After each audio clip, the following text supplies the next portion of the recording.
Hello മക്കളെ, NIS study സെൻറ്ററിൻ്റെ online ക്ലാസ്സിലേക്ക് സ്വാഗതം. നമ്മളിന്ന് എടുക്കാൻ പോകുന്നത് political sciences chapter 16 local government, urban and rural. അപ്പോൾ ലോക്കൽ ഗവൺമെൻറ് തദ്ദേശ സ്വയംഭരണ സ്ഥാപനങ്ങളാണ്. അപ്പോൾ റൂറൽ ഏരിയയിലും അതുപോലെ തന്നെ അർബൻ ഏരിയ അഥവാ ഗ്രാമീണ തലത്തിലുള്ളതോ നഗരതലത്തിലുള്ളതോ. അപ്പോൾ നമ്മൾ ഇതിനു മുമ്പ് ഡിസ്കസ് ചെയ്തത് കോർട്ടുകളാണ് അല്ലേ, supreme court, high court and subordinate court. അപ്പോൾ അത് കഴിഞ്ഞു. ഇനി നമുക്കിതിൽ മുഴുവനായി ഇനി കുറച്ച് ഭാഗമായിട്ട് നമുക്ക് എന്താണ് ഈ പ്രാദേശിക സ്വയംഭരണ സ്ഥാപനങ്ങൾ, അത് അല്ലെങ്കിൽ തദ്ദേശ സ്വയംഭരണ സ്ഥാപനങ്ങൾ ഏതൊക്കെ, അതിൻ്റെ ധർമ്മങ്ങൾ എന്തെല്ലാം, ഇതുമായി ബന്ധപ്പെട്ട ഭരണഘടനാ വ്യവസ്ഥകൾ അല്ലെങ്കിൽ ആർട്ടിക്കിളൊക്കെയാണ് നമുക്ക് ഈ ചാപ്റ്ററിൽ പഠിക്കാനുള്ളത്. അപ്പോൾ അതിന് നമുക്ക് ഫസ്റ്റ് ക്വസ്റ്റ്യൻ നോക്കാം. Which are the institution in the urban local government, നഗരങ്ങളിലെ തദ്ദേശ ഭരണ സ്ഥാപനങ്ങൾ ഏതെല്ലാം? അപ്പോൾ ഏതൊക്കെ നോക്കാം. മുനിസിപ്പൽ കോർപ്പറേഷനുകൾ, മുനിസിപ്പാലിറ്റികൾ, ടൗൺ ഏരിയ കമ്മിറ്റികൾ, നോട്ടിഫൈഡ് ഏരിയ കമ്മിറ്റികൾ, കാൻറ്റോൺമെൻറ്റ് ബോർഡുകൾ, ടൗൺഷിപ്പുകൾ എന്നിവയാണ് നഗരങ്ങളിൽ നിലവിലുള്ള വിവിധ തരം തദ്ദേശ സ്വയംഭരണ സ്ഥാപനങ്ങൾ. അപ്പോൾ അർബൻ ഏരിയ എന്ന് പറഞ്ഞാൽ നഗരങ്ങളാണ് കേട്ടോ. അപ്പോൾ ഇനി നെക്സ്റ്റ് ക്വസ്റ്റ്യൻ പറയുന്നത് how many types of local bodies are there in India? ഇന്ത്യയിൽ എത്ര തരം തദ്ദേശ സ്വയംഭരണ സ്ഥാപനങ്ങളുണ്ട്? അപ്പോൾ എത്ര തരം ഉണ്ടെന്ന് നോക്കാം.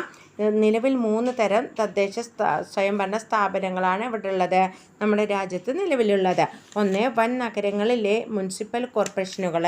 അപ്പോൾ വൻ നഗരങ്ങളിലെ മുനിസിപ്പൽ കോർപ്പറേഷനുകളോ. 2, ചെറുപട്ടണങ്ങളിലെ മുനിസിപ്പാലിറ്റികൾ. 3, നഗരപഞ്ചായത്ത്. അപ്പോൾ 3 തരത്തിലുള്ള തദ്ദേശ സ്വയംഭരണ സ്ഥാപനങ്ങളാണ് എവിടെ ഉള്ളത്, നമ്മുടെ രാജ്യത്ത് നിലനിൽക്കുന്നത്. ഇനി next question, name the three tier structure of Panchayati Raj. അപ്പോൾ 3 ടയർ സിസ്റ്റം. അപ്പോൾ മക്കളെ, പഞ്ചായത്തി രാജ് സംവിധാനത്തിലെ 3 ടയർ സിസ്റ്റം എന്നാണ് അറിയപ്പെടുക കേട്ടോ. അപ്പോൾ ഏതൊക്കെയാണ് ത്രിതല പഞ്ചായത്തുകൾ എന്ന് നോക്കാം. അപ്പോൾ ഏതൊക്കെയാണ് നമുക്കറിയുന്നതാണ്. ഏതൊക്കെയാണ് ത്രിതല പഞ്ചായത്തുകൾ എന്ന് പറഞ്ഞാൽ അല്ലേ. 1, ഗ്രാമപഞ്ചായത്ത്. അപ്പോൾ 1 പ്രാദേശിക സ്വയംഭരണം ലക്ഷ്യമിടുന്ന ത്രിതല സംവിധാനമാണ് പഞ്ചായത്തി രാജ് സിസ്റ്റം എന്ന് പറയുക അല്ലേ. അപ്പോൾ പഞ്ചായത്തി രാജ് സംവിധാനത്തെയാണ് എന്ത് പറയുന്നത്, 3 ടയർ സിസ്റ്റം അല്ലെങ്കിൽ ത്രിതല ഭരണ സംവിധാനം എന്ന് പറയുന്നത്. അതിൽ 1 ഗ്രാമപഞ്ചായത്ത്. പ്രാഥമിക തലത്തിൽ പഞ്ചായത്ത്, ഗ്രാമപഞ്ചായത്ത്, 2 ബ്ലോക്ക് പഞ്ചായത്ത്, 3 ജില്ലാ പഞ്ചായത്ത്. അപ്പോൾ ഇതാണ് 3 ടയർ സിസ്റ്റം എന്ന പേരിൽ അറിയപ്പെട്ടത്. അപ്പോൾ ഗ്രാമപഞ്ചായത്ത് എന്ന് പറഞ്ഞാൽ പ്രാഥമിക തലത്തിൽ ജനങ്ങളിൽ നിന്ന് നേരിട്ട് തിരഞ്ഞെടുക്കപ്പെടുന്ന അംഗങ്ങളടങ്ങിയ പഞ്ചായത്താണ് ഏത് പേരിൽ അറിയപ്പെട്ടത്, ഗ്രാമപഞ്ചായത്ത് എന്നറിയപ്പെട്ടത് അല്ലേ. 2 ബ്ലോക്ക് പഞ്ചായത്ത്. ബ്ലോക്ക് തലത്തിൽ പ്രവർത്തിക്കുന്ന പഞ്ചായത്ത് സമിതി പ്രധാനമായും സാമൂഹ്യ വികസന പദ്ധതികളെ നടത്തിപ്പിൻ്റെ ഉത്തരവാദിത്തമാണ് നിർവഹിക്കുന്നത് കേട്ടോ. അപ്പോൾ സാമൂഹ്യ വികസന പദ്ധതികളുടെ നടത്തിപ്പിൻ്റെ ഉത്തരവാദിത്തം നിർവഹിക്കുന്ന ബ്ലോക്ക് തലത്തിൽ പ്രവർത്തിക്കുന്ന പഞ്ചായത്തിനെയാണ് എന്ത് പറയുന്നത്, ബ്ലോക്ക് പഞ്ചായത്ത് എന്ന് പറയുന്നത്. ഇനി നെക്സ്റ്റ് വൺ, ജില്ലാ പഞ്ചായത്ത്. ജില്ലാ തലത്തിൽ പ്രവർത്തിക്കുന്ന ജില്ലാ പരിഷത്ത് പഞ്ചായത്ത് രാജ്യ സംവിധാനത്തിൻ്റെ പ്രവർത്തനങ്ങളെ ഏകോപിപ്പിക്കുന്നു. അപ്പോൾ ജില്ലാ പഞ്ചായത്തിനെയാണ് ജില്ലാ പരിഷത്ത് എന്ന പേരിലും അറിയപ്പെടുന്നത് കേട്ടോ. അപ്പോൾ ആ ജില്ലയിലുള്ള പഞ്ചായത്തുകളുടെ പ്രവർത്തനങ്ങളെ ഏകോപിപ്പിക്കുന്ന പഞ്ചായത്തി സംവിധാനമാണ് ഏത് പേരിൽ അറിയപ്പെട്ടത്, ജില്ലാ പഞ്ചായത്ത് എന്ന പേരിൽ അറിയപ്പെട്ടത്. ജില്ലാ പഞ്ചായത്ത് ജില്ലാ പരിഷത്ത് എന്ന പേരിലും അറിയപ്പെട്ടു.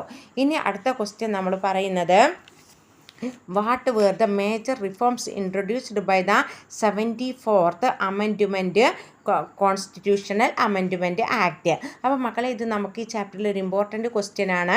അപ്പോൾ what were the major reforms ആണ്.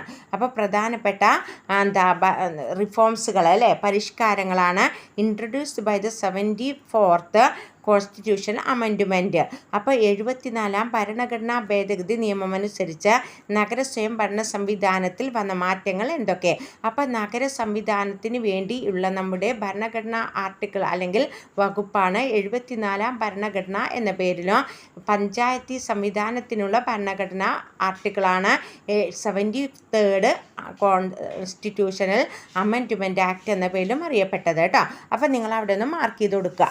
അപ്പോൾ എന്തൊക്കെയാണെന്ന് നോക്കാം. പഞ്ചായത്തി രാജ് പുനഃക്രമീകരിച്ച 1992 തന്നെ പാസ്സാക്കപ്പെട്ട 74-ാം ഭരണഘടനാ ഭേദഗതി നിയമത്തിലൂടെ നഗരത്തിലെ സ്വയംഭരണ സ്ഥാപനങ്ങളെ ആധുനികവൽക്കരിച്ചു. മുനിസിപ്പാലിറ്റികളുടെ ഘടന, അധികാരം, വരുമാന മാർഗങ്ങൾ എന്നിവ സംബന്ധിച്ച വ്യവസ്ഥകളാണ് ഈ നിയമത്തിൽ ഉൾക്കൊള്ളിച്ചിരിക്കുന്നത്. അപ്പോൾ മുനിസിപ്പാലിറ്റിയുമായി ബന്ധപ്പെട്ട ഘടന, അതിൻ്റെ അധികാരം, അതിനുള്ള വരുമാന മാർഗങ്ങൾ എന്നിവ സംബന്ധിച്ച കാര്യങ്ങളാണ് ഏത് ആക്റ്റിലുള്ളത് അല്ലെങ്കിൽ ഏത് വകുപ്പിലുള്ളത്? 74-ാം വകുപ്പിൽ പരാമർശിക്കുന്നത്. അപ്പോൾ ഇനി അടുത്തത് നമ്മൾ എന്തൊക്കെ വ്യവസ്ഥകളാണ് നോക്കാം. 3 തരം മുനിസിപ്പൽ ഭരണ സംവിധാനമാണ് ഉള്ളത് അല്ലേ. നമ്മൾ ആദ്യം തന്നെ പറഞ്ഞിട്ടുണ്ട്, നഗരവൽക്കരിക്കപ്പെടുന്ന പ്രദേശങ്ങൾ, നഗരപഞ്ചായത്തുകൾ, ചെറുപട്ടണങ്ങൾ. അപ്പോൾ 3 നഗരങ്ങളിൽ 3 തരത്തിലുള്ള ഭരണ സംവിധാനമാണ് നിലനിൽക്കുന്നത്. ഏതൊക്കെയാണ്? 1 നഗരപഞ്ചായത്തുകൾ, 2 മുനിസിപ്പാലിറ്റികൾ, പിന്നെ വൻ നഗരങ്ങൾ നമുക്ക് അറിയാം കോർപ്പറേഷനുകൾ അല്ലേ. അപ്പോൾ നമ്മൾ കൊച്ചിൻ കോർപ്പറേഷൻ എന്നൊക്കെ കേട്ടിട്ടില്ലേ, അതേപോലെ വലിയ കോർപ്പറേഷനുകളാണ് ഉള്ളത്. ഇനി അതിൽ 5 വർഷത്തേക്ക്. അപ്പോൾ ഈ നഗരപഞ്ചായത്തുകളുടെ കാലാവധിയാണ് ഇനി പറയുന്നത് കേട്ടോ. അപ്പോൾ നഗരപഞ്ചായത്തുകളുടെ കാലാവധിയും അതുപോലെ തന്നെ അതിൻ്റെ പ്രവർത്തനങ്ങളുമാണ് നമ്മൾ വിലയിരുത്തുന്നത്. അപ്പോൾ നോക്ക്, 5 വർഷ കാലത്തേക്കാണ് ഏത് തിരഞ്ഞെടുക്കുന്നത്? മുനിസിപ്പാലിറ്റികളും അതുപോലെ തന്നെ നഗരപഞ്ചായത്തുകളൊക്കെ തിരഞ്ഞെടുക്കപ്പെടുന്നത്. 3 തദ്ദേശ സ്വയംഭരണ സ്ഥാപനങ്ങളിലേക്കുള്ള തെരഞ്ഞെടുപ്പ് ചുമതല വഹിക്കാനായി ഓരോ സംസ്ഥാനത്തും എന്തുണ്ടായിരിക്കും? അഥവാ നമ്മുടെ പഞ്ചായത്തിലേക്കുള്ള തെരഞ്ഞെടുപ്പ്. പഞ്ചായത്ത് മീൻസ് നഗരപഞ്ചായത്തിലേക്കോ ഗ്രാമപഞ്ചായത്തുകൾ, നഗരം എന്ന് പറഞ്ഞാൽ ആ നഗരപഞ്ചായത്തുകളോ ഗ്രാമപഞ്ചായത്തുകളോ അല്ലേ, ഇതിലേക്കൊക്കെ നമുക്ക് തെരഞ്ഞെടുപ്പ് നടത്താൻ ആരുണ്ടായിരിക്കും? ഒരു ഇലക്ഷൻ കമ്മീഷൻ നമ്മുടെ സംസ്ഥാനത്ത് രൂപീകരിച്ചിരിക്കുക. 4 തദ്ദേശ സ്വയംഭരണ സ്ഥാപനങ്ങളുടെ സാമ്പത്തിക സുരക്ഷിതത്വം ഉറപ്പുവരുത്താനായി ആരുണ്ടാവും? ഒരു ധനകാര്യ കമ്മീഷൻ ഉണ്ടായിരിക്കും. 5 ഓരോ സംസ്ഥാനത്തിനും മെട്രോപൊളിറ്റൻ നഗരങ്ങൾക്കും ജില്ലാ അടിസ്ഥാനത്തിലും ആസൂത്രണ ബോർഡുകൾ അഥവാ പ്ലാനിംഗ് കമ്മീഷൻ ഉണ്ടായിരിക്കും. 6 പട്ടികവർഗ, പട്ടിക പിന്നോക്ക വിഭാഗങ്ങൾക്കും വനിതകൾക്കും ഭരണത്തിൽ എന്തുണ്ടായിരിക്കും? സീറ്റ് സമന്വയം ചെയ്യപ്പെട്ടിരിക്കുക. 7 തദ്ദേശ സ്വയംഭരണ സ്ഥാപനങ്ങളുടെ മേയർ, നമ്മൾ കേട്ടിട്ടുണ്ടാവും കൊച്ചിൻ മേയർ എന്നൊക്കെ പറയുന്നത് കേട്ടിട്ടില്ലേ, ചെയർമാൻ തുടങ്ങിയ പദവികളിലും പട്ടികജാതി വർഗ പിന്നോക്ക വിഭാഗങ്ങൾക്കോ വനിതകൾക്കും എന്തുണ്ടായിരിക്കും? സംവരണം ഉണ്ടായിരിക്കും കേട്ടോ. ഇനി അടുത്തത് നമുക്ക് ക്വസ്റ്റ്യൻ പറയാനുള്ളത് ഏതാണെന്നറിയോ? മുനിസിപ്പാലിറ്റി. അപ്പോൾ 2 ഇമ്പോർട്ടൻ്റ് ആയിട്ടുള്ള ക്വസ്റ്റ്യൻസ് ആണ് ഇതിൽ നമുക്ക് വരുന്നത്, ഷോർട്ട് എസ്സേ മോഡൽ. അപ്പോൾ next question, what are the functions of municipality? മക്കൾ, ഈ മുനിസിപ്പാലിറ്റിയുടെയും അതുപോലെ തന്നെ പിന്നെ നമ്മുടെ കോർപ്പറേഷൻ്റെയും ചുമതല ഏകദേശം ഒന്നാണ് കേട്ടോ. അപ്പോൾ അപ്പോൾ കൂടുതൽ വൈഡായിട്ട് ടീച്ചർ 1ൻ്റെ മാത്രമേ എടുക്കുള്ളൂ. 1ൻ്റെ നിങ്ങൾ ഇതുമായി ബന്ധപ്പെട്ട് പഠിക്കുക കേട്ടോ. അപ്പോൾ മുനിസിപ്പാലിറ്റിയുടെ ധർമ്മങ്ങൾ നോക്കുക. ഫസ്റ്റ് 1 നിർബന്ധിത ധർമ്മങ്ങൾ അല്ലേ, കമ്പൽസറി ഫങ്ഷൻസ് എന്തൊക്കെ നോക്കുക. അപ്പോൾ കുടിവെള്ള വിതരണം, പൊതുനിരത്തുകളുടെ നിർമ്മാണവും സംരക്ഷണവും, തെരുവിളക്കുകൾ സ്ഥാപിക്കൽ, റോഡുകളുടെ ശുചീകരണം, പൊതു ആശുപത്രികളെ പിന്തുണക്കൽ, പ്രാഥമിക വിദ്യാലയങ്ങൾ സ്ഥാപിച്ച് നടത്തൽ, ജനന മരണ രജിസ്റ്റർ ചെയ്യൽ, തെരുവുകൾക്ക് പേരിടൽ, വീടുകൾക്ക് നമ്പറിടൽ എന്നീ കർത്തവ്യങ്ങളാണ് നിർബന്ധമായിട്ടും ആരുടേതുള്ളത്? മുനിസിപ്പാലിറ്റിയുടെ ഫങ്ഷൻസ് ആയിട്ടുള്ളത്. അപ്പോൾ മക്കളെ ഇമ്പോർട്ടൻ്റ് കൊടുക്കുക ഈ ക്വസ്റ്റ്യന്. പിന്നെ സെക്കൻഡ് ക്വസ്റ്റ്യൻ ആണ് വിവേചനാനുസൃത ധർമ്മങ്ങൾ എന്തൊക്കെയാണ് കേട്ടോ. അപ്പോൾ നോക്കുക, റിയാക്ഷണറി ഫങ്ഷൻസ് എന്തൊക്കെയാണ്? അപകടസ്ഥിതിയിലായ കെട്ടിടങ്ങൾ പൊളിച്ചു നീക്കുക, പബ്ലിക് പാർക്കുകൾ, ലൈബ്രറികൾ, അതുപോലെ തന്നെ കാഴ്ച ബംഗ്ലാവ്, അതിഥി മന്ദിരങ്ങൾ, അനാഥാലയങ്ങൾ എന്നിവ സ്ഥാപിച്ച് പരിപാലിക്കുക, കുറഞ്ഞ വേതനക്കാർക്ക് വീട് വെച്ച് നൽകുക, സർവേകൾ നടത്തുക, പൊതു സ്വീകരണങ്ങൾ സംഘടിപ്പിക്കുക, എക്സിബിഷനുകൾ നടത്തുക, മുനിസിപ്പൽ ജീവനക്കാർക്ക് ക്ഷേമ പദ്ധതികൾ നടപ്പാക്കുക എന്നിവയാണ് വിവേചനപരമായിട്ട് അഥവാ ആ മുനിസിപ്പാലിറ്റിയിൽ എത്രത്തോളം പ്രവർത്തനം നടപ്പാക്കണമോ അത് വിവേചന ധർമ്മങ്ങൾ എന്നിവയിൽ ഉൾപ്പെടുന്നതാണ് കേട്ടോ. ഇനി 3 പറയാണ് മുനിസിപ്പൽ കൗൺസിൽ, കമ്മിറ്റിയോ ബോർഡോ ആണ് കേട്ടോ. അപ്പോൾ ഇന്ത്യയിൽ 1770 മുനിസിപ്പൽ കൗൺസിലുകളുണ്ട്. മക്കൾ അവിടെ നിന്ന് അണ്ടർലൈൻ ചെയ്യുക. നമ്മുടെ MCQ ക്വസ്റ്റ്യനിൽ വരുന്നതാണ്. ഇന്ത്യയിൽ 1700 മുനിസിപ്പൽ കൗൺസിലുകളുണ്ട്. സംസ്ഥാനങ്ങളുടെ മുനിസിപ്പാലിറ്റീവ്സ് നിയമം അനുസരിച്ചാണ് അവ പ്രവർത്തിക്കുന്നത്. പട്ടണത്തിലെ ജനങ്ങളുടെ നിയമനിർമ്മാണ സഭയാണ് മുനിസിപ്പൽ കൗൺസിൽ. അപ്പോൾ പട്ടണത്തിലെ ജനങ്ങളുടെ നിയമനിർമ്മാണ സഭയാണ് ഏത് പേരിലറിയപ്പെട്ടത്? Municipal council എന്നറിയപ്പെട്ടത്. പ്രായപൂർത്തി വോട്ടവകാശം വഴി തിരഞ്ഞെടുക്കപ്പെട്ടവരാണ് അതിലെ അംഗങ്ങൾ. ചില സീറ്റുകൾ ആർക്ക് നീക്കിവെച്ചിട്ടുണ്ട് എന്ന് നമ്മൾ പറഞ്ഞു. പട്ടികജാതി പട്ടികവർഗക്കാർക്കും സ്ത്രീകൾക്കും സംവരണം ചെയ്യപ്പെട്ടിട്ടുണ്ട് എന്ന് പറഞ്ഞു കേട്ടോ. അപ്പോൾ മുനിസിപ്പാലിറ്റിയുടെ കാലാവധിയും എത്ര വർഷമാണ്? 5 വർഷത്തേക്കാണ് തിരഞ്ഞെടുക്കപ്പെടുന്നത്, മുനിസിപ്പാലിറ്റിയും തിരഞ്ഞെടുക്കപ്പെടുന്നത് കേട്ടോ. അപ്പോൾ ഇനി മക്കളെ അടുത്ത ക്വസ്റ്റ്യൻ പറയുന്നത് മുനിസിപ്പൽ കോർപ്പറേഷൻ്റെ ധർമ്മങ്ങൾ എന്തെല്ലാം എന്നാണ് കേട്ടോ. അപ്പോൾ ടീച്ചർ ഇതിൻ്റെ അഥവാ മുനിസിപ്പാലിറ്റിയുടെ അതിനേക്കാൾ ഇത്തിരി വൈഡായിട്ടുള്ള ചുമതലകളാണ് ആർക്കുള്ളത്? മുനിസിപ്പൽ കോർപ്പറേഷനുള്ളത്. അപ്പോൾ നിങ്ങൾ ആ ധർമ്മങ്ങൾ ഇതേപോലെ പഠിക്കുക കേട്ടോ. എന്നാലും ജസ്റ്റ് ഒന്ന് പറഞ്ഞു പോകാം. മുനിസിപ്പൽ കോർപ്പറേഷൻ്റെ ധർമ്മങ്ങൾ എന്തൊക്കെ നോക്കാം. Functions of municipal corporation. അപ്പോൾ മുനിസിപ്പൽ കോർപ്പറേഷൻ എന്താ നോക്കാം. സംസ്ഥാന നിയമസഭ അംഗീകരിച്ച് നൽകുന്ന പ്രത്യേക നിയമം അനുസരിച്ചാണ് മുനിസിപ്പൽ കോർപ്പറേഷനുകൾ രൂപീകരിക്കുന്നത്. നഗരത്തിലെ തദ്ദേശ സ്വയംഭരണ സ്ഥാപനങ്ങളിൽ ഏറ്റവും ഉയർന്നതാണ് മുനിസിപ്പൽ കോർപ്പറേഷൻ. നമ്മൾ കോർപ്പറേഷൻ എന്ന് പറയില്ലേ, അതിനെയാണ് മുനിസിപ്പൽ കോർപ്പറേഷൻ എന്ന് പറയുന്നത് കേട്ടോ. വലിയ വലിയ നഗരങ്ങളുടെ ഭരണ ചുമതലയുള്ള സ്ഥാപനങ്ങളാണ് മുനിസിപ്പൽ കോർപ്പറേഷനുകൾ. മറ്റേത് തദ്ദേശ സർക്കാരിനേക്കാളും കൂടിയ തോതിലുള്ള സ്വയംഭരണാധികാരം കോർപ്പറേഷന് ലഭ്യമാണ്. കോർപ്പറേഷന് പൊതുവായോ ഓരോ കോർപ്പറേഷനും പ്രത്യേകമായോ ഉള്ള നിയമനിർമ്മാണം സംസ്ഥാനത്തിന് നടത്താവുന്നതാണ് കേട്ടോ. അപ്പോൾ സ്റ്റേറ്റ് ഗവൺമെൻറ്റാണ് ഏതിനുള്ള നിയമനിർമ്മാണം നടപ്പാക്കപ്പെടുന്നത്? Municipal corporation. ഇനി അതിൻ്റെ ഭരണ ചുമതലയുള്ള വകുപ്പാണ് കോർപ്പറേഷൻ കൗൺസിൽ എന്നറിയപ്പെട്ടത് കേട്ടോ. അപ്പോൾ തദ്ദേശ നിയമനിർമ്മാണ സഭയാണ് കോർപ്പറേഷൻ കൗൺസിൽ എന്നറിയപ്പെട്ടത്. പൊതുജനാഭിപ്രായത്തെ സംയോജിച്ച് നഗര നിയമങ്ങൾക്ക് രൂപം കൊടുക്കുന്നത് കൗൺസിലാണ്. പ്രായപൂർത്തി വോട്ടവകാശത്തിലൂടെ നഗരാതിർത്തിയിലുള്ള വോട്ടർമാർ തിരഞ്ഞെടുക്കുന്ന പ്രതിനിധികളാണ് ഏതിലുള്ളത്? നമ്മുടെ വാർഡിനെ പോലെ തന്നെ കേട്ടോ കോർപ്പറേഷൻ കൗൺസിലെ അംഗങ്ങൾ. ഇത് ഏതനുസരിച്ചാണ്? 74-ാം ഭേദഗതി അഥവാ ഇപ്പോൾ 74-ാം ഭരണഘടനാ ഭേദഗതി ടീച്ചർ പറഞ്ഞില്ലേ, അതിൻ്റെ അനുസരിച്ചാണ് അല്ലെങ്കിൽ ആ നിയമങ്ങൾക്ക് അനുസൃതമായിട്ടാണ് നടപ്പാക്കപ്പെടുന്നത്? മുനിസിപ്പൽ കോർപ്പറേഷനിലെ ഇതുള്ള പ്രവർത്തനങ്ങൾ നടപ്പാക്കപ്പെടുന്നത്. ഇനി അതിൻ്റെ ഫങ്ഷൻസ് ഒക്കെയാണ് പറയുന്നത്.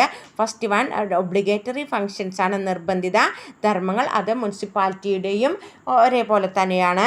പിന്നെ അതേപോലെ തന്നെ ഡിസ്ക്രിയേഷണറി ഫങ്ഷൻസ് പറഞ്ഞത് അതും മുനിസിപ്പാലിറ്റിയിലേക്കാൾ കുറച്ച് കൂടുതലായിട്ടുള്ളതാണ് ഉള്ളത് കേട്ടോ. ഇനി മക്കളെ നമുക്ക് നെക്സ്റ്റ് ക്വസ്റ്റ്യൻ പറയുന്നത് what are the Panchayati Raj institutions? എന്താണ് പഞ്ചായത്തി രാജ് സ്ഥാപനങ്ങൾ കേട്ടോ. അപ്പോൾ പിന്നെ പറയുന്നത് what are the functions of the Panchayati Raj institutions? Panchayati Raj സ്ഥാപനങ്ങളുടെ ചുമതലകൾ എന്തെല്ലാം? ടീച്ചർ പറഞ്ഞു തന്നിരുന്നു പഞ്ചായത്തി രാജ് സ്ഥാപനങ്ങൾ അല്ലെങ്കിൽ 3 ടയർ സിസ്റ്റം എന്ന് പറഞ്ഞു അല്ലേ. അപ്പോൾ എന്തൊക്കെയാണ് പഞ്ചായത്തി രാജ്? നമുക്കറിയുന്നതാണ് ഗ്രാമപഞ്ചായത്ത്, അതുപോലെ തന്നെ ബ്ലോക്ക് പഞ്ചായത്ത്, അതുപോലെ ജില്ലാ പഞ്ചായത്ത്. അപ്പോൾ അതിൻ്റെ ഫങ്ഷൻസ് എന്തൊക്കെ അല്ലെങ്കിൽ വൈഡായിട്ടുള്ള ചുമതലകൾ എന്തൊക്കെയെന്ന് നോക്കാം. അപ്പോൾ നമ്മുടെ ഈ ചാപ്റ്ററിലെ എസ്സേ ക്വസ്റ്റ്യൻ ആണത് കേട്ടോ. അപ്പോൾ അതോടുകൂടി നമ്മുടെ ആ ചാപ്റ്റർ തീരും. അപ്പോൾ നോക്കാം എന്തൊക്കെയാണ് പഞ്ചായത്തി രാജ് ഇൻസ്റ്റിറ്റ്യൂഷൻ്റെ ചുമതലകൾ നോക്കാം. അപ്പോൾ ഫസ്റ്റ് വൺ ഗ്രാമപഞ്ചായത്ത് അല്ലേ. അപ്പോൾ ഗ്രാമപഞ്ചായത്ത് നമ്മുടെ ഗ്രാമസഭ എന്നൊക്കെ നിങ്ങൾ കേട്ടിട്ടുണ്ടാവും. അപ്പോൾ പഞ്ചായത്തി രാജ് സമ്പ്രദായത്തിൻ്റെ ഏറ്റവും താഴെ തട്ടിലുള്ള സ്ഥാപനമാണ് ഗ്രാമസഭ. ജനങ്ങളെ നേരിട്ട് ജനാധിപത്യ പ്രക്രിയ. അപ്പോൾ ഇതിൻ്റെ പ്രത്യേകത എന്താണെന്നറിയോ? ഏറ്റവും താഴെ തട്ടിലുള്ള അഥവാ ജനാധിപത്യത്തിൻ്റെ ഏറ്റവും താഴെ തട്ടിലുള്ള ഗ്രാമസഭ എന്ന് പറഞ്ഞാൽ എന്താണ്? നമ്മുടെ രാജ്യത്തിൻ്റെ അധികാരത്തിൽ ആരെ കൂടി പങ്കാളികളാക്കുക? താഴെ തട്ടിലുള്ള ജനങ്ങളെ അഥവാ ഏറ്റവും താഴെ തട്ടിൽ നിന്നോ ജനങ്ങളെ നമ്മുടെ ജനാധിപത്യത്തിൽ കൂടി പങ്കാളികളാക്കുന്ന പ്രക്രിയയാണ് ഗ്രാമസഭ എന്നറിയപ്പെട്ടത് കേട്ടോ.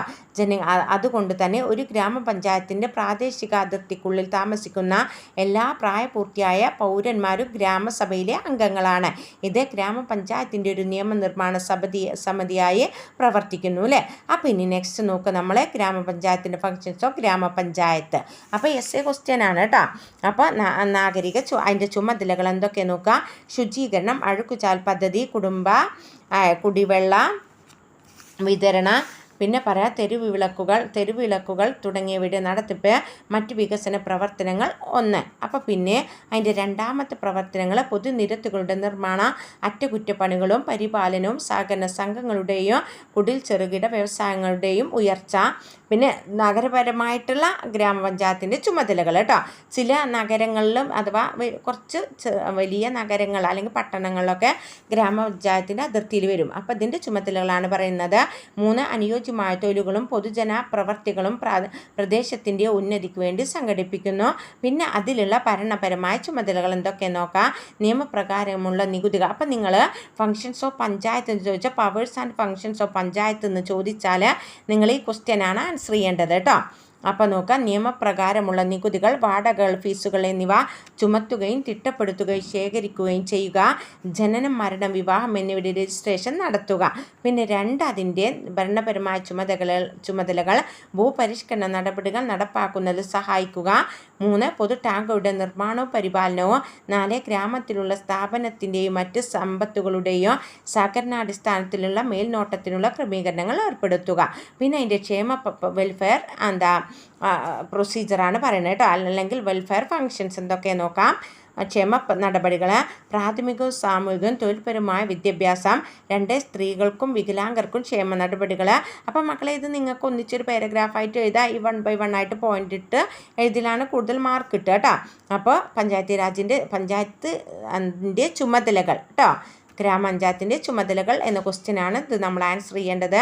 3 ജലസേചനം. 4 മെച്ചപ്പെട്ട കന്നുകാലി ഉൽപ്പാദന, കന്നുകാലികളുടെ മരുന്നും ചികിത്സയും, കന്നുകാലി രോഗങ്ങളുടെ പ്രതിരോധ നടപടികൾ. 5 തരിശുഭൂമി കൃഷിയായി ഉപയോഗിക്കുക. ഇതിൽ നിങ്ങൾക്ക് എത്ര പോയിന്റ് വേണമെങ്കിലും എഴുതാം കേട്ടോ. മാർക്ക് നോക്കിയിട്ട് 8 മാർക്കിനാണെങ്കിൽ ഈ മുഴുവനായിട്ടും നിങ്ങൾക്ക് എഴുതാം. പിന്നെ 7 സഹകരണാടിസ്ഥാനത്തിലെ കൃഷിയോ സഹകരണ സംരംഭങ്ങളും നടപ്പിൽ വരുത്തുകയും മെച്ചപ്പെടുത്തുകയും ചെയ്യുക. 8 പൊതുനിരത്തുകളുടെ വിളക്കുകളുടെ പരിപാലനം. ഇങ്ങനെയുള്ള നിരവധി പ്രവർത്തനങ്ങളാണ് ആർക്കുള്ളത്? നമ്മുടെ ഗ്രാമപഞ്ചായത്തിൻ്റെ ചുമതലകളായിട്ടുള്ളത് കേട്ടോ. അപ്പോൾ ഇതോടുകൂടി നമ്മൾ ഇതിൽ പഠിച്ചത് തദ്ദേശ സ്വയംഭരണ സ്ഥാപനങ്ങളിൽ നമ്മൾ പഠിച്ചത് നഗരപഞ്ചായത്തുകൾ പറഞ്ഞു, അതുപോലെ മുനിസിപ്പാലിറ്റി പറഞ്ഞു, കോർപ്പറേഷൻ പറഞ്ഞു, അതുപോലെ തന്നെ മുനിസിപ്പാലിറ്റിയുടെ ധർമ്മങ്ങൾ, കോർപ്പറേഷൻ്റെ ധർമ്മങ്ങൾ, 74-ാം ഭരണഘടനാ ഭേദഗതി നമ്മൾ പറഞ്ഞു. അതിൽ നമുക്ക് ഗ്രാമപഞ്ചായത്തിൻ്റെ 73-ാം ഭരണഘടനാ ഭേദഗതി ഉണ്ട്. ഇതേപോലെ തന്നെ ചെറിയ മാറ്റങ്ങൾ മാത്രമേ ഉള്ളൂ 73-ാം ഭരണഘടനാ ഭേദഗതിയിലുള്ളത്. 73-ാം ഭരണഘടനാ ഭേദഗതി അല്ലെങ്കിൽ 73-ാം ഭരണഘടനാ വകുപ്പ് എന്ന് പറഞ്ഞാൽ പഞ്ചായത്തി രാജ് സ്ഥാപനങ്ങളുടെ നടത്തിപ്പിന് വേണ്ടിയുള്ള വകുപ്പുകളാണ് അതിലുള്ളത്. പിന്നെ നമ്മൾ ലാസ്റ്റ് പറഞ്ഞത് ഏതാണ്? മുനിസിപ്പൽ കോർപ്പറേഷൻ്റെ ധർമ്മങ്ങൾ പറഞ്ഞു. പിന്നെ നമ്മൾ അടുത്തത് പറഞ്ഞു എന്താണ്? പഞ്ചായത്തി രാജ് സ്ഥാപനങ്ങൾ ഏതെല്ലാം എന്ന് പറഞ്ഞു. അതിൻ്റെ ചുമതലകളാണ് പറഞ്ഞത് കേട്ടോ. ഇത്രയാണ് നമ്മുടെ ഈ ചാപ്റ്ററിൽ നമുക്ക് ഡിസ്കസ് ചെയ്യാനുള്ളത്. ഇനി നമുക്ക് അടുത്ത ചാപ്റ്റർ നമുക്കുള്ളത് മൊഡ്യൂൾ 4-ലാണ് ഡെമോക്രസി അറ്റ് വർക്കിൽ, ജനാധിപത്യ പ്രവർത്തനങ്ങളിൽ ഇലക്ടറൽ സിസ്റ്റം ഇൻ ഇന്ത്യയിലെ തെരഞ്ഞെടുപ്പ് സമ്പ്രദായത്തെക്കുറിച്ചിട്ടാണ് പഠിക്കാനുള്ളത്. ആ വീഡിയോയുമായിട്ട് നമുക്ക് അടുത്ത വീഡിയോയിൽ കാണാം. Okay, thanks.